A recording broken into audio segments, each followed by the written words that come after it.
Hey, today we're going to be talking about troublemakers and more. My guest today is Anthony Celano. He spent 22 years with the New York City Police Department and was a detective squad commander. He handled organized crime units, narcotics, and a lot of other things as well. When he left the police force, he didn't leave his wealth of knowledge behind. He carried it into a whole new career. In fact, he carried it into two careers that we're going to cover in this episode. And you might have seen one of them in an earlier episode because he's one of my favorite guests. So welcome, Anthony. Well, thank you for having me again, Diane. Or Tony, as some of your very good friends call you. Well, either work. So let's talk a bit about your time on the police force. And I want to talk about how you got the idea to create what you called StreetWise communication training programs. So fill us in. Well, StreetWise, I came up after I retired from the police department. I got a PI license, private investigator license, and I was trying to figure what to do. And, you look for different ways to make a dollar. And aside from the investigations, I said, you know what, maybe I could do this state mandated training for the security officers. And it's mandated by the state. And it's a program that they had. And when I got the curriculum and I got approved to do this, I didn't like the curriculum. Yeah, I said, it's really just same old stuff, that you read out of a book, and it's got to get real. It's got to be something more real for me to satisfy me, and certainly to satisfy the audience. So I saw that I could do role playing, and when I saw that I could do role playing, I said, okay, now I can create my own scenarios, because I was always kind of creative, and that really came a lot from the police department. And I started doing these role plays. What role play look like? Well, role plays, I would create scenarios, and then I would have the people in the audience come up and act out those scenarios. Sometimes I would tell them how to behave. Most of the times I didn't. I just let it unfold as it did. So if they had to be difficult, I would tell them, you just be the most difficult person you ever came into contact with in this role play. Let that be you. And then we would field it. And I found that the solution in fielding a problem is not just me telling you how you should behave. It's we collectively as a room arrive at a determination that this is the best way to handle this particular situation. Once we're in agreement, then we move on to the next role play. Now, sometimes when you choose the person who's going to be the most difficult person in the room, have you been queued up by that for the people who hired you? No. Oh, no, not the most difficult people in the room that they're dealing with. No, no, just that they've ever come into contact with in their life. And you got to realize a lot of it, when it came into the corporate arena, a lot of those people had to deal with clients, and a lot of people had to deal with, other people. And they know exactly what difficult people are like. And so you'll become that person for this particular role play. And we'll figure out how to handle this particular person. You make an interesting point. We all know exactly how to act as that difficult person because we've all been confronted by it. That's right. But it seems to me that the StreetWise trainings you created find a way to help someone deal with it. Like, what do you do when you have that screaming customer? What do you do when you have that person who is chatting it up at the coffee machine and causing all the problems? They're like the cancer within the organization. Or the person who is coming to work every day and looks like he or she had a very rough night. Well, a lot of times the people think that there's one answer to every problem. Now, what I may be able to do, you can't do. What you may be able to do, I can't do. I have to identify what works for me, and you have to identify what works for you. So when we do the role plays, if we have a particularly difficult situation, let's say you're working in an organization and the big boss is up on a top floor and there's something going on the street and he wants to know what's going on out there. So he called you up to find out. and you don't know what's going on outside. You have to deal with him, and he's an impatient man. And I would have you do that role play, Mm. see how you handled him. And then I would turn to the class and say, do you think anybody could do this better? And Oh, somebody would stand up, come here, you try it. And we'd run through several people until we came to an agreement that this is the best possible way to handle this particular person. you know And what if I they love? struggle, Sorry, go ahead. and if they struggle, I show them how to do it. Mm-hmm. And I'm not going to reveal that because we get paid for that. Uh-huh. But You know, but and that, what yeah, I love about what you do is I cannot imagine the real world situations you have dealt with in the most intense emotional situations where danger was involved plenty yeah, of times. You know, we're not just yeah, talking about sitting with the interviewee in the room with the one-way glass. You know, I'm talking about real on the street experiences that you have that knowledge within you that you can bring to companies and their leadership teams and their employees. yeah. Well, it's like anything else. There are basics that I'm fortunate enough to have had some basics in me that kind of worked in the police department. I was able to transfer over to the corporate arena. For example, in the police department in a street situation, the first thing you do is you observe, and you perceive. You see how people are standing, how they're dressed, where they're positioned.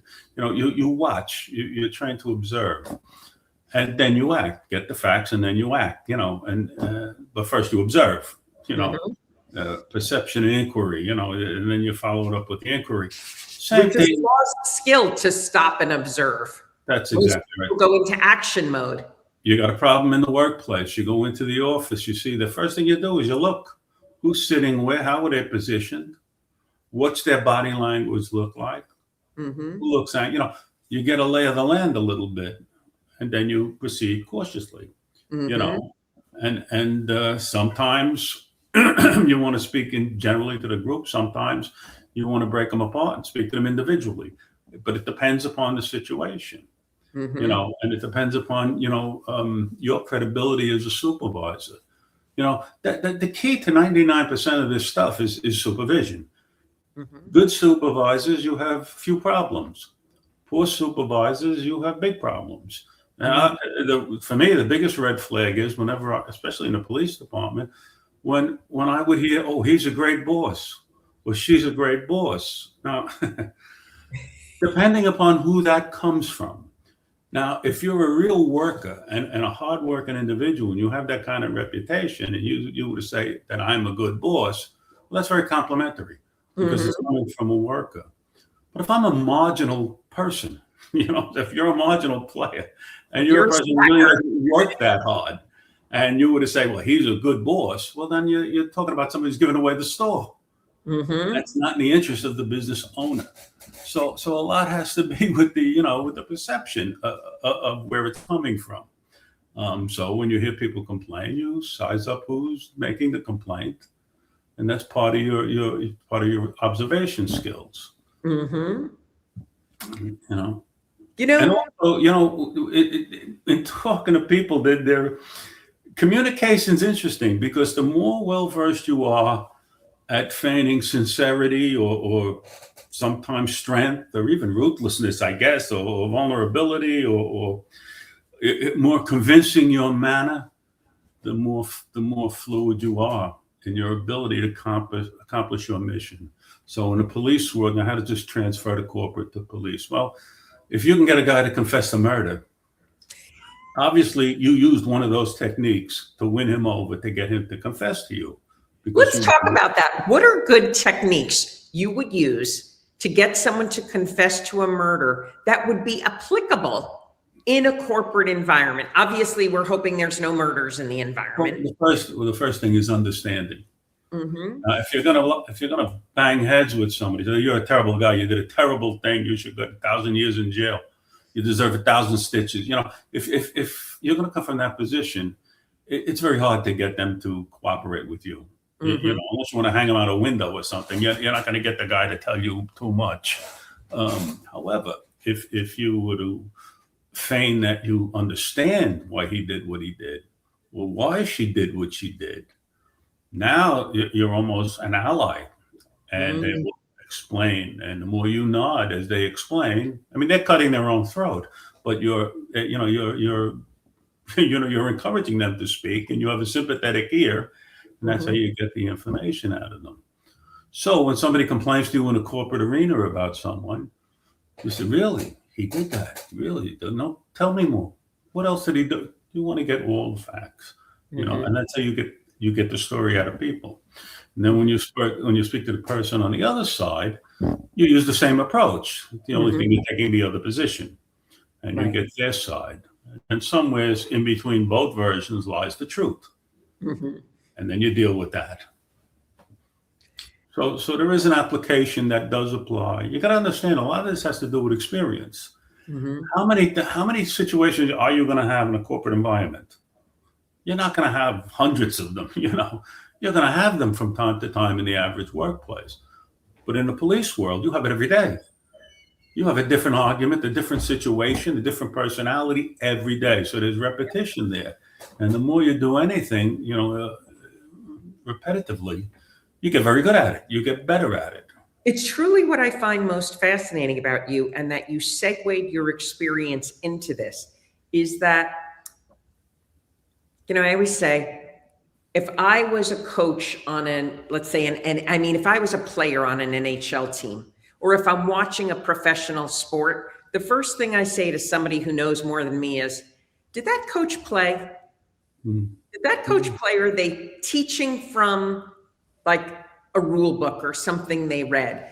And granted, there may be great people, there are great professors, but I kind of like the professors that have been in the field, that have really had to deal with the crazy.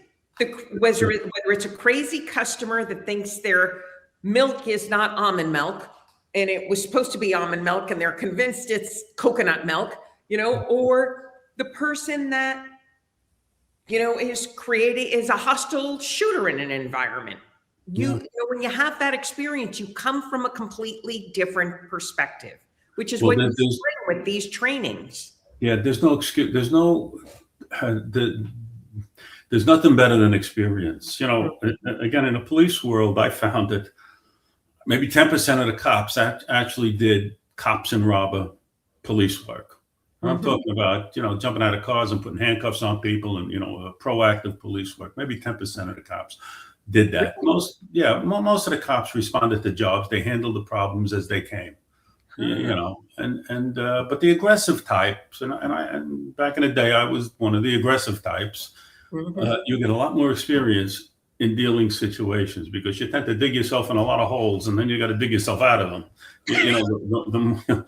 The more you get involved, and with that comes experience, and where the landmines are, and you know how to diffuse, and you know how to reverse, and you know when to reverse. And you really work with wild things like interviewing someone who's in organized crime, or narcotics, knowing that you're interviewing one person. This isn't a single criminal. This is someone with a whole force behind them. That's right. Kind of like just waiting for you to walk out the door. It's intense, that level of interviewing skills. Yeah. Well, it's also an understanding. Like I said earlier, you got to understand who you're dealing with, and you got to make allowances depending upon who you're dealing with, because not everybody is perfect. Not everybody's going to behave perfectly. There are going to be some vulgar, some vulgar behavior and viewpoints and all of that. And I don't think it's prudent to condemn those. I think it's prudent to embrace them, and not really embrace them like you really agree with them. But I think you want to feign that embracement to get what you want out of them, to accomplish what you want to accomplish. And you got to be a little tricky, and you have to think like the person you're up against. I know, like when I was in narcotics, actually I was in a DA's office when we were doing I put an undercover into a place where homicide had occurred, into a bar, and it was a drug location as well. And I wanted the undercover to get in there and buy drugs. And so I sent them in there for a couple of drinks, during the day. And then finally, you know, it becomes a credibility question because these folks had organized crime ties. And so how do you get credibility? So what I did was I had him go into the bar. Now you got to understand, I had other detectives, I had a black detective waiting in a parking lot with a phony kilo of heroin in the trunk of his car. We made up a phony kilo. And I said, you wait there. And when the undercover comes, he's going to be with somebody. You just make the transaction. He's going to give you an envelope. You know, you're going to do a deal.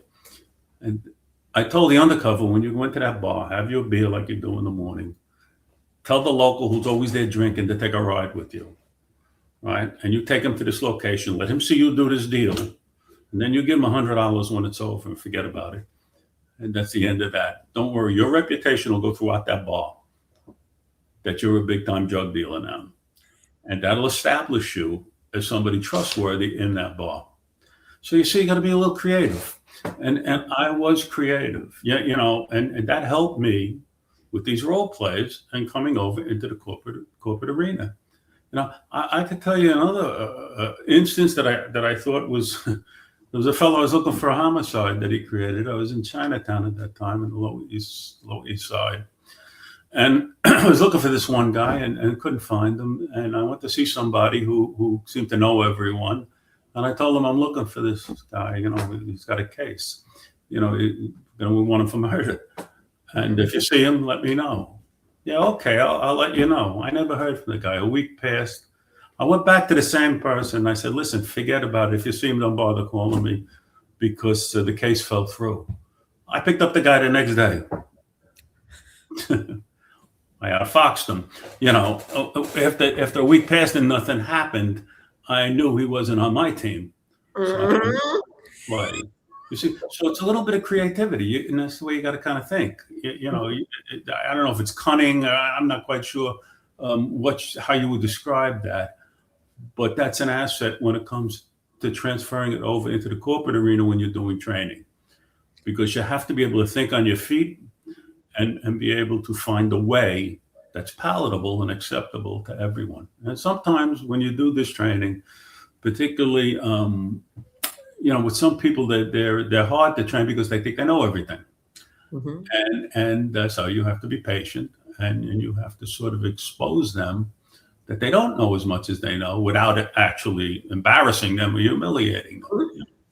And that's doable. How do you decide what kind of trainings a company should be offered, or do companies come to you with a problem? How does this?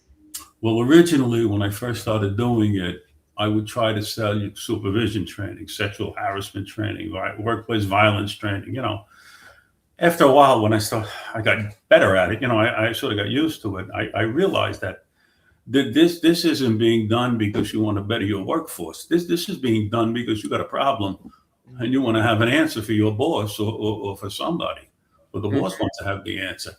Okay, once we sat down and we started talking turkey regarding the problem, I said, okay, you tell me what the problem is, and I'll design a program to address that problem without making it obvious. Mm-hmm. So if your issue is harassment of some type, okay, fine. Then we'll create a course. Maybe we'll call it sensitivity training or something. But I'll build in a factor with this, you know, this harassment and these particular issues, and we'll show them in role play. And we'll show people how bad. Nobody wants to look bad. That's why these role plays are so important, because people actually get to see how they can appear to others and how they may sound to others. And we go into a whole, as you know, we go into a whole song and a dance. Regarding this, and at no point is it accusatory or anything like that. It's really instructional, and quite honestly, based upon the reviews, these people really like it because they're being heard. And there's other tricks that we do with this training as part of the training program, where we get the feedback from the people in the audience, and we're able to give that feedback to the people who hired us, particularly the business owners, and sometimes we unearth some problems that are brewing that they never saw coming, because many people are afraid to talk to the boss and tell them too much because it's a reflection on themselves. Now, you've done this for some pretty big companies, haven't you?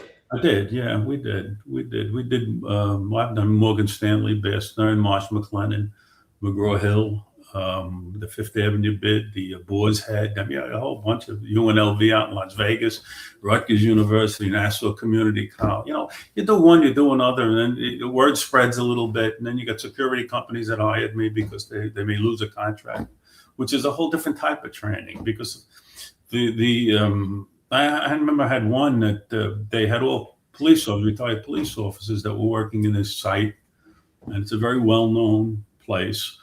And for some reason, they just didn't understand that they were hired hands. I mean, you know, they were there for a purpose, and they had to behave a certain way. And really, what their education required was not so much how to behave, but was an understanding that you're there on a contract. You get fired tomorrow, you don't have a job. They lose that contract, you're out of work. You know, they had to get a business lesson. And part of the training was a business lesson. So they understood how the money flows and how important that is.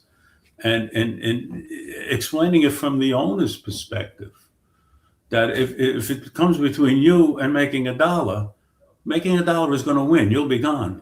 Right. You know, and this they have to kind of understand because they're coming from a civil service world where all the clients are there. And you don't have to work for them. They just come to you. You see, it's very, very different. And it's that transition that has to be taught and explained. You know, a lot of times I found that people take it for granted that you know something. And believe me, I was a guy who knew nothing. So I appreciated somebody who explained things to me so I understand it. And I try to carry that to others. You know. Now, at some point, being this creative person that you are, you picked up a side hobby that has become a real passion based on all your work in working in the New York City Police Department with your StreetWise training, working with malcontents, people that are diehard criminals. You have figured out how to transition this into something else that involves your creativity. Want to talk about those books you've been writing? Well, yeah, I started the Sergeant Markey mystery series, and a lot of those had to do when I had my company. It was the clients, a lot of the clients I had, they would have some interesting problems, and you know, but they came with personalities, and those personalities became characters for books. Just as some of the people that I've come across, you know, in the organized crime world or in the police department world, or just in the everyday networking world, you know, there were personalities. And, you know, once you have a personality trait, if you're creative, you could build upon that. So if you would tell me he's very cheap, I was okay, good. I create a cheap character, you know, and I could think politically cheap, economically, socially, you know, well, how is he cheap, you know? You know, and I think every person I ever knew was cheap, and that would be a characteristic in that character. And then I would develop him, and then you know, I figure out a way he would create mayhem, you know, and you build from there. Now, you've obviously met a lot of characters in real life that you. We were talking the other night when we were at an event together, and you mentioned something I thought was really interesting, that how a personality, a character, a person evolves. So they might be one person in this situation, a different person in this situation, and a different person a year later. That's right. Yeah, that's true. To incorporate that. Well, it depends upon what day you catch that person. You know, they could be very charming at night, and then in the morning they could be the most foul person you ever meet in the world. You know, the people have different times. You know, they behave differently. Not everybody stays the same 24/7. That's a pretty good trick if you could do it. But most people have their you know, their up and down points. You know, I did an interview on a podcast. Oh, did you interview Bobby Cassidy? Yeah. Yeah. Well, on Bobby's, and he asked me about John Gotti. And I told him, and I was very honest. And a lot of people automatically assume he was a thug, and that was it. He's a gangster, a thug, and that's it. Okay, maybe he was. However, there was another side to him, at least that I saw it. I'm not saying he was a great guy or a bad guy. It's not my place to say either. However, he had tremendous leadership qualities, and he had that. You can't take that away from him. No matter how I don't care who the person is, no matter how bad they may be or be perceived to be, it doesn't mean that there aren't sides to that person that are admirable. And he had admirable qualities too. I mean, he put a lot of guys to work that couldn't get a job under any means, and they made a living. They were able to feed themselves and all of that. And I can honestly say, I don't think he was a type of, and I didn't know him that intimately. I had dealings with him. But I never thought he was the kind of guy that would look down upon somebody. I thought I think he was an underdog kind of guy, that if you were the underdog, he'd go for you. Now, I think he was quite formidable in his own world, when it comes to business, of course. But I think as a person, I think there was a whole other side to him. And I wouldn't necessarily restrict that to him only. I'm sure that probably is true to a lot of other guys who have sort of nefarious reputations. I actually love that you raised that as a topic, because to me, a lot of what's going on in the world today, particularly on social media, you really see it. Someone can be really great in one area, but they have their challenges in other areas. And all of a sudden, I don't know if it's like that expression, they throw out the whole baby with the bathwater.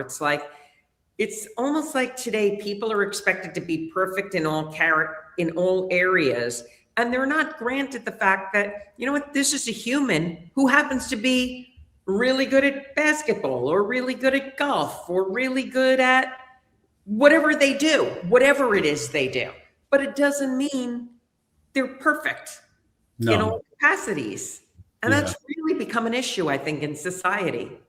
Yeah, it is. And it's I think it's pretty explainable why that's so, more so today than ever before. We're in the computer age where the young people are on computers. Now you have people working from home, so there's less interactions, there's less social interaction, there's no playing in the street, there's no different personalities, there's no fielding problems without calling your mother or father involved. It was a whole different thing, and you weren't influenced by what you see on a screen someplace. You really weren't. You were influenced by what you had to deal with in the street or when you were playing and doing what you had to do.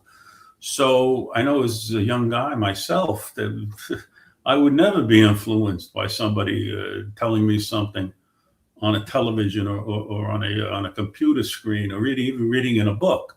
I have to see it for myself, and I'll find out my way, whether I need to behave a certain way or not. And that's experience too. And the young people, they don't have that today. You see, we had the luxury of stepping into life on a sort of trial and error basis. We could take a trial and error basis. We could take a chance. We could do something, and we get our hands smacked. Okay, I won't do it again. And we understood that. Today, there is no trial and error. You got to be perfect. You got to be perfect. So if you're a little bit off base, you got 1,000 guys criticizing you, 1,000 people saying you did this terrible. You can't change the terrible. You could just learn from it and not repeat the mistake. But you can't change it. So it doesn't pay to harp on something that you can't change. Right. And a lot of people won't understand that. They go for the throat. And not everything is a hanging offense. Some people can learn a lot. I've seen guys get terminated from their jobs because they made a mistake. They made a mistake, cost the company money. Now, there's no question the person felt terrible at this mistake that he made. It was a mistake it wasn't a mistake of the heart. It wasn't something he intentionally did. Right. It was just a human mistake, an error. I guess I should say it wasn't a mistake of the head. I'm not sure it was the head of the heart, but he didn't do it intentionally, is what I'm trying to say. And people don't take that into account. Yeah. They only take into account the punishment aspect of it. Yeah. You've punished him. The guilt that he feels is punishment enough. He's not going to make that mistake again. Mm-hmm. That's everybody's different, with how they handle it. I always think of years ago, the when I owned an investor relations company, and we screwed up. Mm-hmm. One of my guys on my team was supposed to put out a press release right before 5 minutes after the close of market. He had a fight with his girlfriend. He left. Nobody noticed he didn't come out. We don't notice the press release hasn't gone out. An important press release till 15 minutes later, when the CEO calls and says, "When's my press release going to go on the wire? The news is coming out, and we have a call in another 15 minutes." And needless to say, it wasn't a good day. But a couple of things happened in the aftermath. One was when he called after his conference call 2 hours later, he very calmly said, "Diane, can you explain what happened? And two, can you explain to me how this is never going to happen again?" And I'm like, part of me wanted him to scream at me because I was so humiliated and upset. I'm like, can he just let this out? But no, he was so gentle and forgiving in how he just was like, let's just make sure it never happens again. Well, I can assure you, it never happened again for anyone. We created such checks and balances. But if I think about that happening today in any public environment, it would be pillaring. You might as well be up there, hung on the noose in the center of the square for everyone to see. That's right.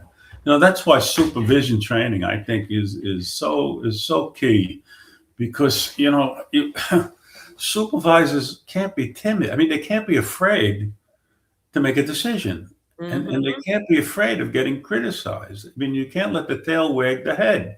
You're not getting paid to be silent. You're getting paid to supervise and to make sure that the job gets done. I've seen supervisors so poor that they were doing the actual work to compensate for the lack of work ethic of their employees because they didn't want to create a problem.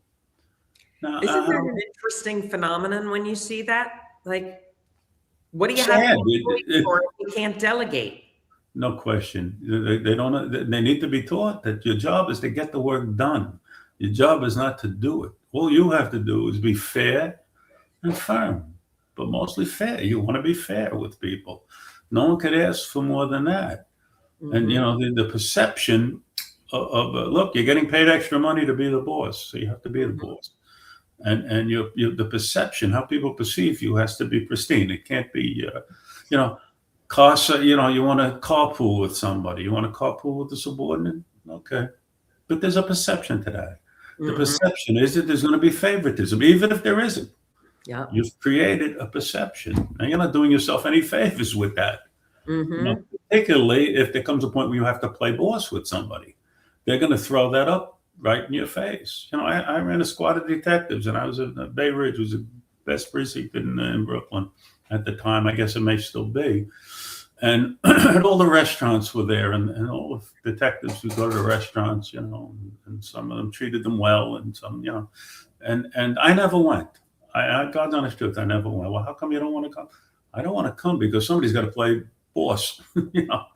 If somebody has to go over there and tell these guys no, it's going to have to be me. And you're putting yourself at a disadvantage. I'm not telling you where to eat, but what I'm telling you is that you're putting yourself at a disadvantage.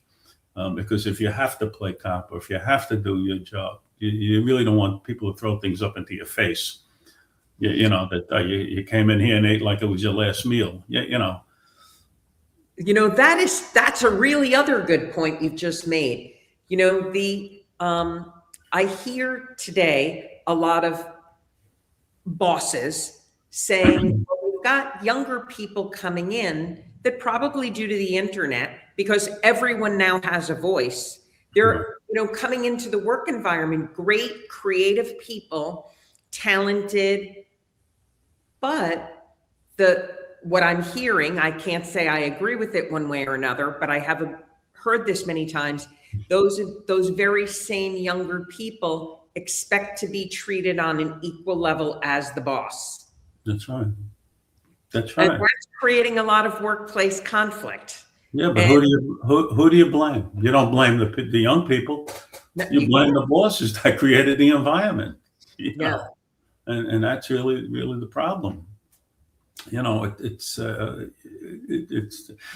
not a complicated problem to fix, but you have to have the backbone and the resilience to fix it. You know, you have to do it. You know, it's just like this business. You know, everybody wants to work at home. You go to an agency, you go to a place to get you a job. What, do I have to go in every day? You have to go in every day. Of course, you got to go in every day. You know, well, my people are spoiled. They're used to staying home. Okay, they're used to staying home. So you change your operation because they're used to staying home. They're used to staying home. That doesn't make any sense. Now, if you were to say to me, it works out for me because I pay less rent, I don't need as much space. Okay, now you're making an argument as a businessman. You're making sense to me. Okay, it's in your interest to have them work at home, you know, but you're not having them work at home just to appease them. I mean, that doesn't make any sense at all, you know. But again, it's like with the training and the issues, you have to look at it from every side. And when we go through the training exercises, and sometimes they're true and false exams I give them, and you know, and what would you do exercises. It's always what's the best way to handle this particular situation. What are our options? You know, and it's successful, and the people in the audience feel good because they are giving. You know, they feel like they're being heard. You know, any particular really big surprises come out of these trainings on a consistent basis that you've observed? Surprises. No, I got to honestly say, and I was never really surprised. I guess at the beginning when I got really great reviews, you know, I hadn't got them before. You know, the first reviews you ever got, that was a little surprising that it went over as well as it did. You know, and then it only got better. You know, as we got used to doing it, because I used to bring in a PhD and an attorney when I needed one. You know. And but again, I designed the curriculum for them, and you know what I want them to speak about, and it was designed, customized to meet the problems of the client. You know, what are the things that have really changed over the years? You've been offering these. You started this a long time ago. You've been offering them. You have a deep, rich history of trainings. Today, what do you think the most in-demand issues are that you're seeing and hearing about? Well, it depends. It depends upon the business. So, for argument's sake, say you offer a cleaning service, or you offer security guards for a building, or you know that kind of a service building. Well, the biggest problem is keeping that client.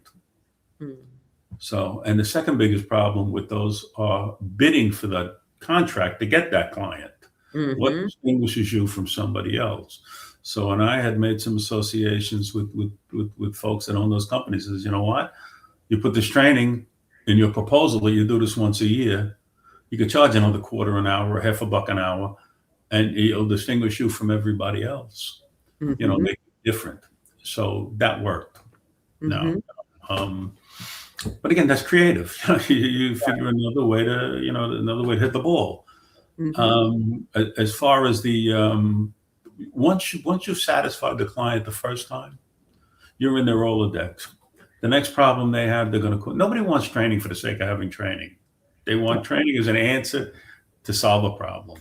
Once you're in the Rolodex and they have faith on you, you cut right to the chase. What's the issue? Tell me the issue. I designed the program. Workplace hostility seems to be on the rise. You see it.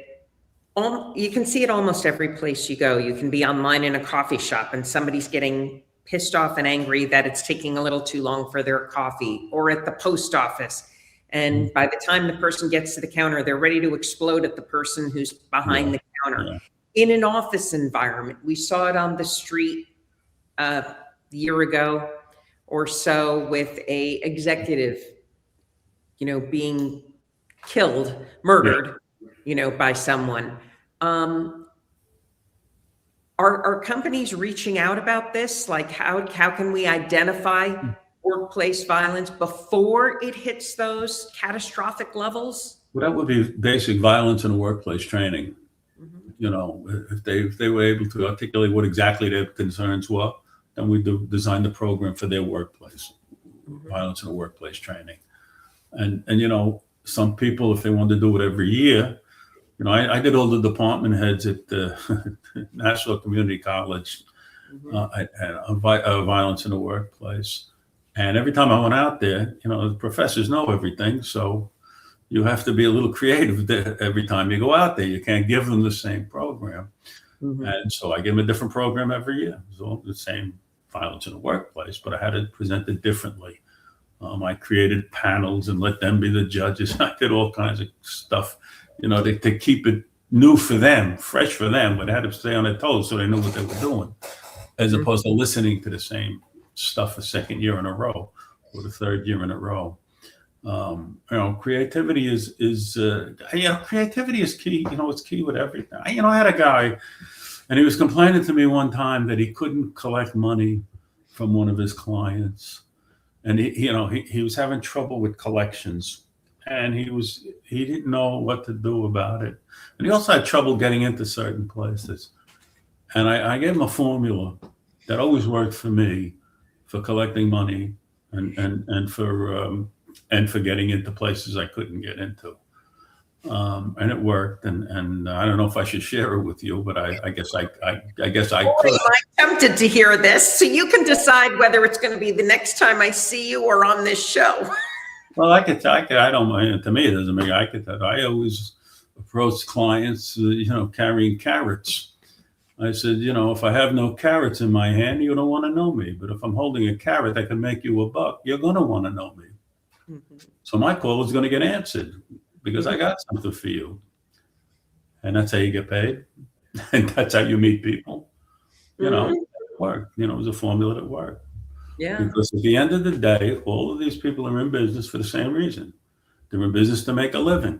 They're in business to make money. So if you're a person who could make that money, then you're a person who they're going to keep in mind Yeah. because they want to keep you happy because you're going to make them happy. You see, and so that's how it works. You know, for me, it worked. I mean, that worked for me.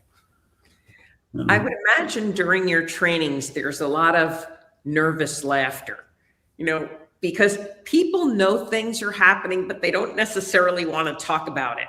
And so I can imagine when you get some role play going, somebody's like, oh my gosh, that's really what happens. Or, Well, the role plays are fun. Yeah, you know, that really makes it a lot of fun. You know, and it's amusing to them. You know, and it goes quickly, and they actually learn a little something. I think, you know, and so it's really good. The role play does make it fun. You know, and instructional, and they could see it. You know, it's something that they could feel in their hands, yeah. as opposed to just reading from a book and telling you what you shouldn't be doing. You know, Mhm. we're now going to actually show you how things may not look so well and may not come off so well, and the tone that you use maybe, and maybe the way you position yourself. And also, you know, what I try to explain during the training is that we're not all the same. No matter how Right. much we say we're all the same, we're not all the same. Mhm. You know, there's big, there's medium, there's small.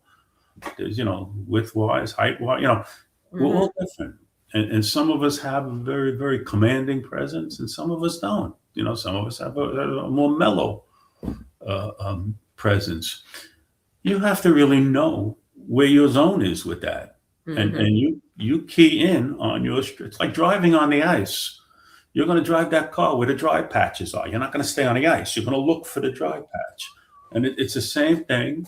You're going to look for that sweet spot for yourself, how you could present yourself without making uh, a problem. You know, where it's palatable, where it's acceptable to people. Mhm. I remember again in the police department, we raided an organized crime place, and a policewoman was trying to put handcuffs on this one wise guy, and he didn't want to be handcuffed, and it was getting built up. And I was a sergeant. I said, "What's going on?" You know, and no woman is going to put handcuffs on me. This was the all right. No woman is going to put handcuffs on you. Now, am I going to change him? Am I honestly going to convince him that to think differently? At 60 years old, he's going to do it. You're not going to change him. And so what do you do? I became a referee. I had to explain to him that this has to be, no matter how, I had to respect. What do you think? You're less of a man because she's putting handcuffs on you? Does that make any sense? And I had to turn to her, is you're dealing with an imbecile here. I mean, did you really think, do you really expect him to care about your feelings? I mean, come on. You end up refereeing, and a lot of times I would say in corporate situations, you have to referee. Mm-hmm. Particularly if you want to prevent, if you're thinking in terms of prevention, you want to referee before it gets out of hand. Yeah. So if A doesn't speak to B, you can make believe that doesn't exist. But I think you want to get to the bottom of that.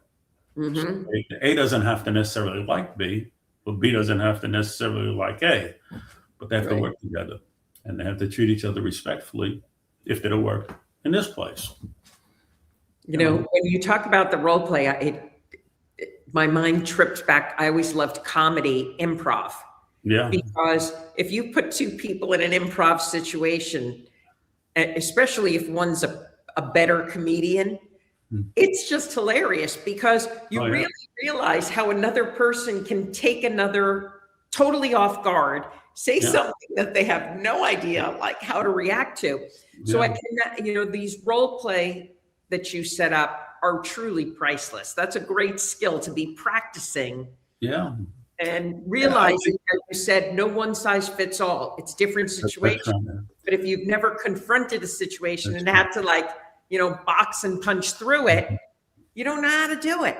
That's right. Now, I always approach the training with two objectives. Yeah, you want to convey the message. You want to be able to train the people with what you want to get across. But you also want to present the employer as a great guy. Mm-hmm. That's the way I approached it. And I found that the best way to do that is to get them to buy in to the organization. And I felt the best way to do that was I would conclude many of the trainings with the breakout groups. And I would do a problem solving exercise where I would give each group a problem or let them create their own problem. And what would be the best way to solve that biggest problem that you have in this place? And then we'd get that feedback and I put it together in a report and give it to that client. And then he'd know what was on the mind of his people, which was beneficial for him to know. And also those people would have an opportunity to voice what was on their mind where they felt that they had a say. We did as part of the evaluations. And everybody was happy. Everybody was happy. And I think you can't ask for more than that. Exactly. A happy client, happy people. These episodes always go too fast. I have been speaking with Anthony Celano. He is the founder of StreetWise Communications Training, former NYPD Detective Squad Commander, handled some of the most difficult areas you could imagine in New York law. And he's also, for fun, you're going to have links to his books below too, because he is a multifaceted character. Thank you. So thank you very much, Anthony. We're going to move over to the green room. Do you have any last words you'd like to say? No, I just want to thank you very much for having me. And it's always a delight. And I've always said you're one of the best interviewers imaginable. I mean, you really, everybody's dying to get on your podcast, by the way. So if you ever need clients, I got a bunch. Well, it's always so much fun having you because I just love how you perceive life and the things you've learned. And there's a line, I think somebody said it about Wayne Gretzky one time, that he's forgotten more about hockey than most people will ever know. Well, I think you've forgotten more about people than most people will ever know, which is why I get a kick out of that. You translate some of that into your writing as well. Yeah, well, they say if you stick around long enough, you learn a couple of things. Okay, everybody. Anthony and I are going to be moving over to the green room. I want to thank you so much for tuning into this episode. I highly recommend you share it with others. Leaders, pay close attention to everything that was in here. There are going to be all kinds of links below. Hey, if you work for a company and you think it could improve in one way or another, or somebody's missing something, check out the links below, and please hit subscribe, hit the links below, and see you again soon. Thank you, Diane. Thank you, Anthony Celano.